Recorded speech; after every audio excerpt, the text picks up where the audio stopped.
प्रतिवर्ष आमर हुए तिरंगा यात्रा सेटा एथर आहरी व्यापक भाव में सब मंडल पर्यटन तिरंगा यात्रा हमार नीतिगत निष्पत्ति नि प्राय अधा अधी तिरंगा यात्रा सरची काली पहर दिन भितर प्राय तिरंगा यात्रा सरज एवं हर घर तिरंगा समस्त घर उपर पताका आमर तिरंगा उड़ब ये कार्यक्रम अच्छी से कार्यक्रम चलो ये काली पर्यटन चलो 15 तारीख पर्यटन चलो एवं आमर जो 14 तारीख दिन जो विभाजन विभीषिका जो भारत पाकिस्तान जो स्वाधीनता बेले जो विभाजन विभीषिका होता ताकू स्मरण करने समस्त को से मत कार्यक्रम 14 तारीख नीरव सहायतार सहित सबू जगार जिला हेडक्वार्टर मानक सभा सभा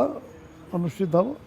एवं ये कार्यक्रम व्यापक भाव जो स्वच्छ भारत जो प्रतिमूर्ति जो मैंने बलिदान देते जीवन जीवन यौवन देते स्वाधीनता संग्राम निर्यातना कष्ट जंत्रणा पाई